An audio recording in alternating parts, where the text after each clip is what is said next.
Welcome to Fully Booked, the bookish podcast where I'll chat about all things book and reading related. Whether you're new or a pro reader, there's something for everyone to learn. I'm here to help you on your reading journey and find that next great read that will keep you fully booked.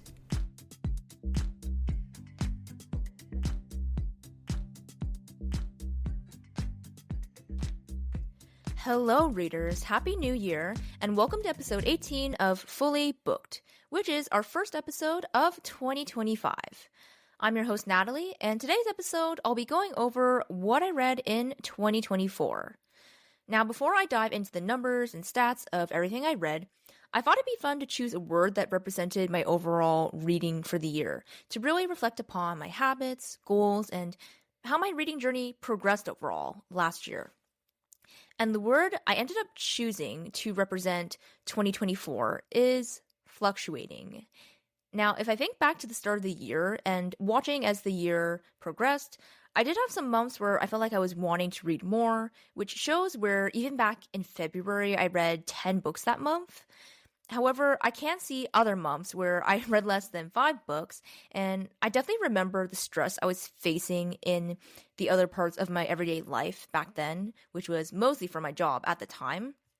But I definitely did a lot more reading in the second half of the year in terms of numbers. And I felt like my reading was a bit more diverse in the first half or 7 or so months of the year, where I definitely picked up a lot more nonfiction books. And overall, 2024 was definitely heavier on fiction and starting to get back into genres I enjoyed more in the past. I feel like the 2 years prior to 2024, I was pretty much a romance girly in terms of what genre I was reading. But especially in the last 3 months of 2024, I started slowly picking up more thrillers, mysteries, and fantasies. And while not every book I read was amazing, it was nice to delve back into those genres. And I might have mentioned at some point on the podcast that I used to be more into especially fantasy and YA dystopian back in my teen days. So it was fun to, again, start delving back and exploring those genres. I'm also glad that this was the year I decided to try out graphic novels, as it was an interesting but fun format to read and, something else new to continue exploring in 2025. So, in terms of my reading habits and genres, if you can't tell, it truly seemed to fluctuate in 2024. And I think that's something to be celebrated in a way, as it means I was trying to grow and push myself in terms of my reading. Not to mention, launching this podcast also really helped me to push myself. Hopefully, I can continue to do that in 2025, and you guys can as well. So, to get into further detail, here are my final reading stats for 2024. Okay, to start off, I read 100 books total, going 133% over my initial goal, which I set at the beginning of the year, which was 75 books, and DNF'd a total of 24 books. So if you count books completed and not completed, that gives us 19% of 124 books DNF'd in 2024, which could be worse, but I think that's a number I want to improve upon this coming year. And then moving into all the rest of the stats, my average rating for the year was 3.87 stars, and I further broke this down into different ranges, where 2 books were rated 5 stars, 44 books were rated between 4 to 4.75 stars, 51 books were rated between 3 to 3.75 stars, and 2 books were rated between 2.5 to 2.75 stars. In addition, I read a total of 31,420 pages. My average time to finish a book in the entire year was 10 days, which I think could be a little better looking at that number right now. But anyways, out of all the books I read, 11 books were rereads, and 10 out of those 11 were also part of a series. Although, Anne of Green Gables, I only read the first one, unlike Harry Potter, Hunger Games, and The Summer I Turned Pretty series, where I finished rereading all 3 of those, and The Chronicles of Narnia, I read 3 out of 7 books in the series so far in 2024, which I'm hoping to continue that into 2025. To keep going, 92% of total books were fiction versus 8% were nonfiction, which, again, I think I'll try to improve this number in 2025 and read a little bit more nonfiction, but we'll see how that actually ends up working out. And my top 3 genres were romance, contemporary, and young adult. And once again, the first 2, I'm not surprised that those are one of my top 3 genres, but I'm curious that I still picked up that much YA this past year, as I feel like I've slowly started to veer away from that age demographic in terms of reading. And in addition, out of my DNF'd books, the average progress before DNFing was 35%, and average time spent before DNFing was 7 days, which again, both these numbers can be improved, where I definitely would like to DNF earlier into a book and in fewer days.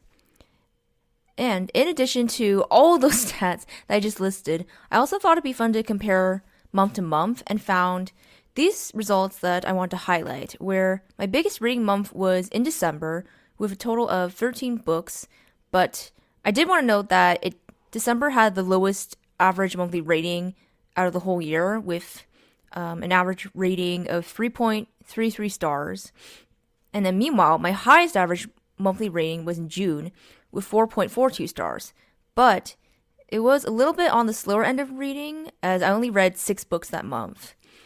And then moving on to the most amount of pages read was in October, with a total of 4,048 pages. And surprisingly, somehow this was also a big reading month, where I read a total of 12 books. So I don't know if some of the books I was picking up were longer, or if I was just picking up a lot of small books with an average number of pages. But anyways, and finally, the fastest average time to finish book was once again in December with an average of 5 days. But again, I want to note here that the total read pages was 2,345, which when I compared to other months was a bit on the lower end. So I guess that concludes the stats portion of this yearly wrap-up episode. And of course, since a lot of books were already talked about on the podcast last year, I didn't really want to talk about every single book I read in 2024. And even if I talked about the ones not mentioned from last year, I still feel like this episode would be way too long. However, if you are interested in seeing the rest of the books I read last year, I will have a list available in the show notes for your reference with all the available links for your interest. Now, likewise to episode 5, I'm going to talk about my other top books of 2024, and initially, I thought it'd be nice to round out the year with a final top 10 books. Unfortunately, I didn't end up finding another 5 books that I felt noteworthy enough to discuss in my top books of 2024. So instead of 10, I ended up having 9 books in total, which means I'll be talking about 4 books in today's episode. So if you haven't, you can check out episode 5 to hear about the first top 5 books that I discussed earlier in the year. And looking back now, I can't say the exact order I would rank all these in, but rather, these are just some of my most highly rated and impactful books of the year that I felt like I should save for, again, these more special wrap-ups for easier reference, for myself and also for all of you listening. But enough talking and reflecting, let's get into the rest of my top 9 books of 2024. Alright, so the first book I want to talk about on this list of top 4 in this episode is The Purpose-Driven Life by Rick Warren, which I gave a rating of 5 stars. This book will help you understand why you are alive and God's amazing plan for you, both the here and now and for eternity. Rick Warren will guide you through a personal 40-day spiritual journey that will transform your answers to life's most important question, what on earth am I here for? While it likely would have been optimal to finish this book within the allotted 40 days, it ended up taking me closer to 2 months to finish this book because, let's face it, life gets in the way sometimes. But honestly, I believe it worked out for me in the end because I really had a lot of time to meditate on this book and its so-called purpose and also the calls to action. And some might think this is a cop-out, having my most highly rated books be Christian nonfiction because I am a Christian. But I really did feel that this book was well written and has many great applications for my life and anyone else who wants to pick up this book. And this is despite the fact that this book was published back in the early 2000s, which was evident by the continual references to faxes, which, side note, I don't even know what types of businesses or industries still use fax machines, especially in the private sector. But yes, despite that, the knowledge, anecdotes, and truth shared are still super relevant, even reading this in 2024. My only advice or warning on this book would be that this felt like it was written for more mature believers or people who are really looking to up their faith game in all kinds of aspects. So if you're a newer believer or going through a certain difficult season in your life, I feel like this book might be harder for you to get through. But if you're really ready to reflect more deeply and act on your faith, then you will get a lot of golden wisdom out of this book. And for me, I would say this would probably end up on my list of top Christian books of all time to read. Which, by the way, if you're interested in hearing an episode on that topic or any other specific topics, you're always free to DM me via any of my socials and let me know, as I always want to hear what you as listeners want to hear from me. Alright, so the second book on this top 4 list is probably not going to come as any surprise to most of you if you're also very involved or part of the online book community, as I feel like I saw so many people reading and highly rating this book, especially in the early part of 2024, and that is Yellowface by R.F. Kuang with a rating of 4.25 stars. White lies, dark humor, deadly consequences. Best-selling sensation Juniper Song is not who she says she is. She didn't write the book she claims she wrote, and she is most certainly not Asian American.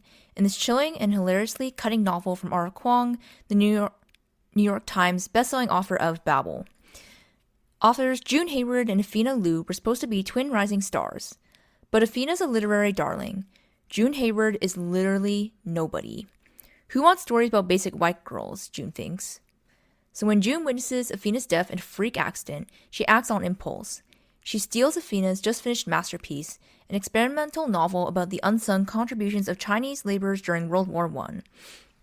So what if June edits Afina's novel and sends it to her agent as her own work?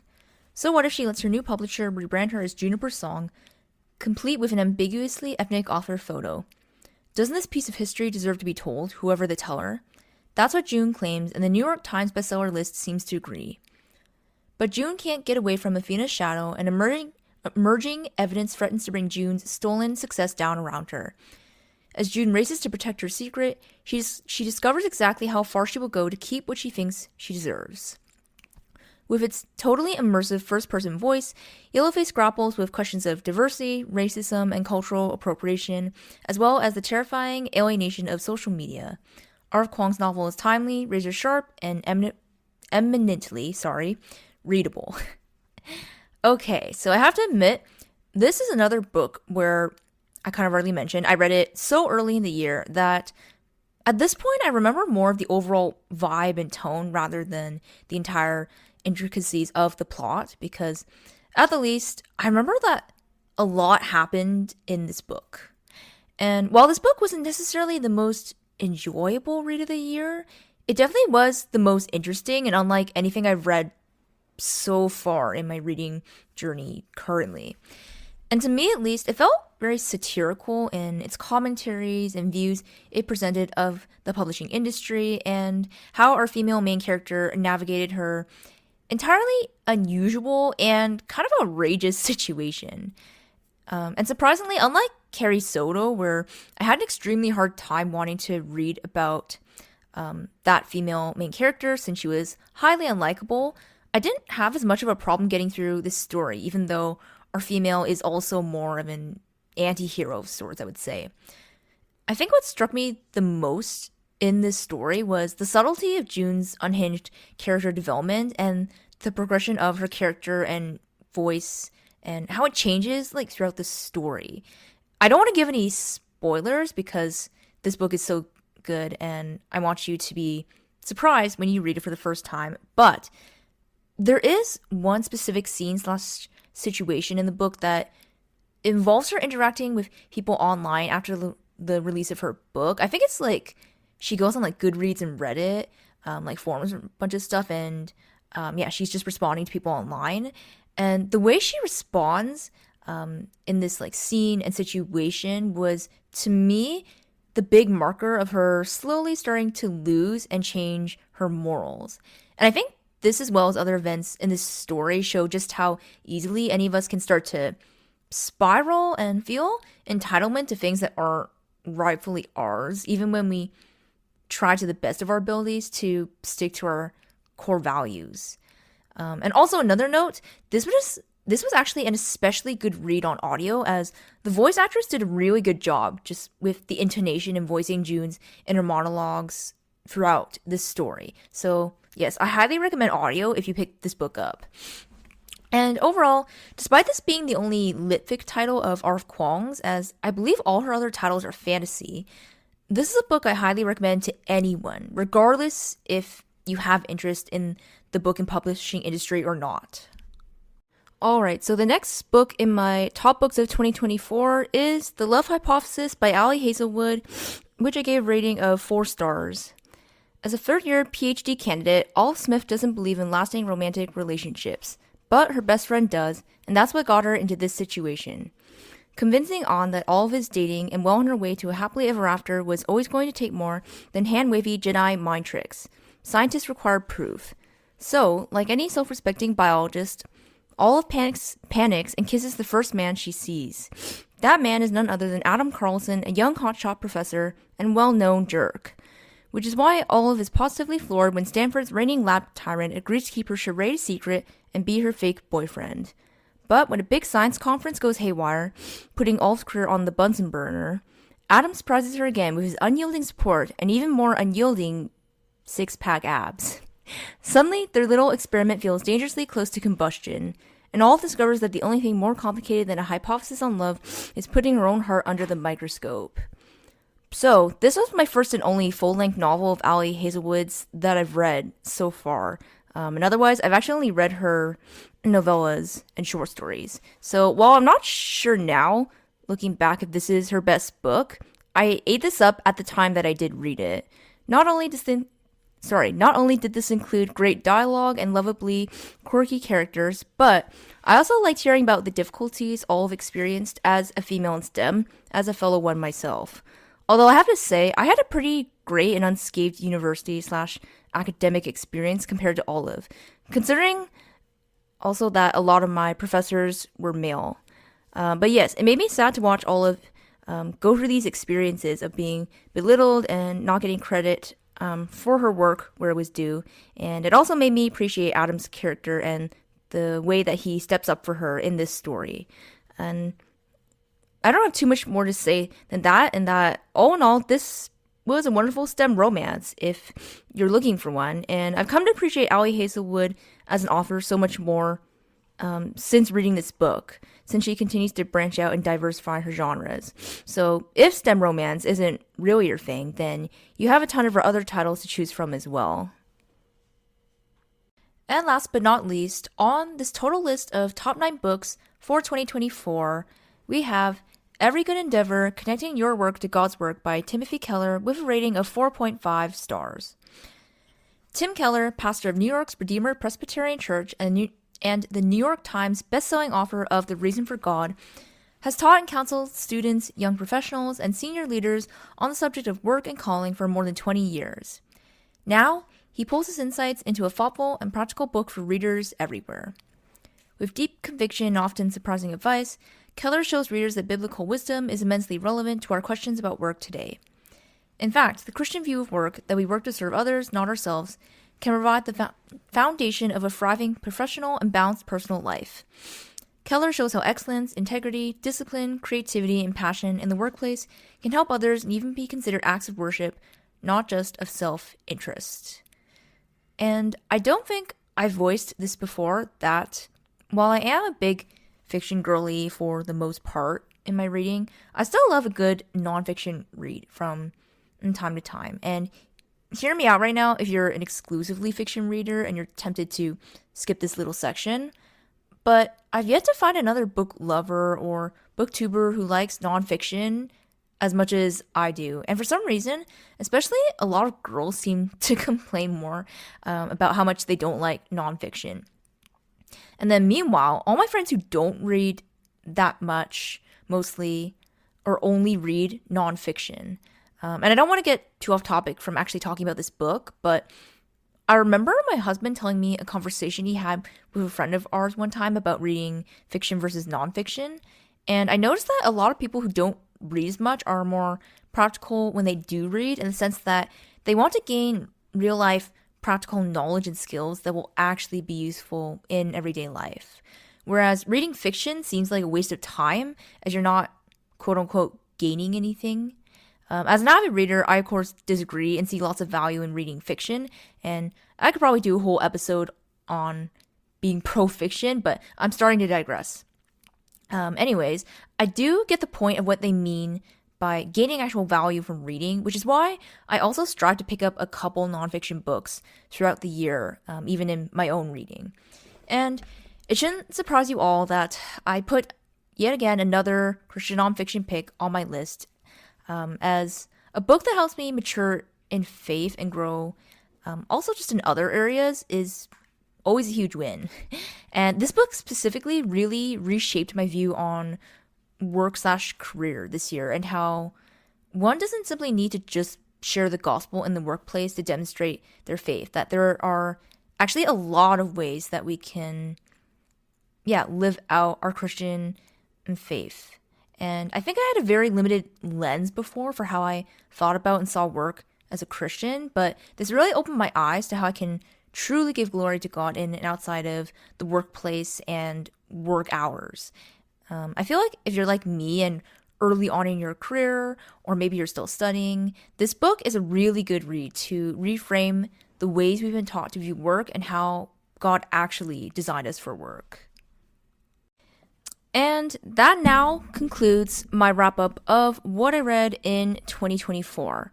And I have to say, looking back now at all the different numbers, stats, all the different books that I read, it truly was a year of fluctuation for me. But I would say that there are more good fluctuations than bad, if that makes sense. And hopefully this is a pattern or trend that can continue into 2025 for me.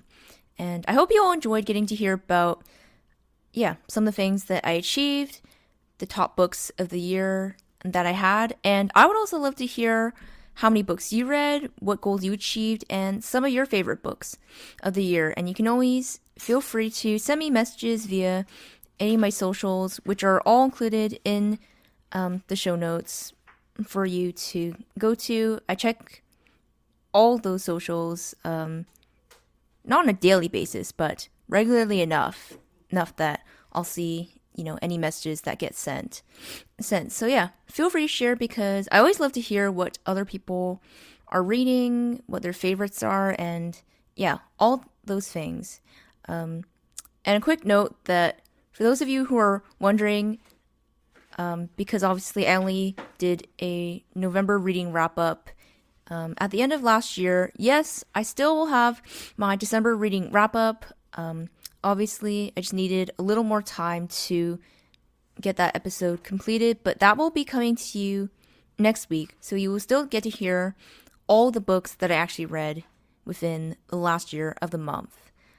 But yes, again, I hope you all enjoyed. And before we go, I just wanted to note that originally I was intending to include my 2025 reading goals in this episode, but if I haven't explicitly said before, I don't really like long podcast episodes in general, and I know some of you probably don't either, and you might not want to sit and listen to an hour plus long episode on what I read and all my goals. So my 2025 reading goals is going to be a part 2 of today's episode, but that will be uploaded on my Buy Me a Coffee page. So if you're not already a regular supporter or subscribed on there, you can click the link in my show notes. I'll have it, all set up so you guys can easily see which one that is. But you can go to that link and make a contribution of any kind to get access, which, by the way, is always greatly appreciated. Plus, you can get access to the whole backlist of episodes that I have released on that platform. And there were a bunch that were released last year, and there's also going to be a lot more that will be released this year. So if you haven't already, you might as well go over, make a contribution, and be a regular part of that platform and get access to all the fun that happens over there, again, on my Buy Me a Coffee page. But anyways, as always, I hope you all have a wonderful day, and I'll see you back here for episode 19.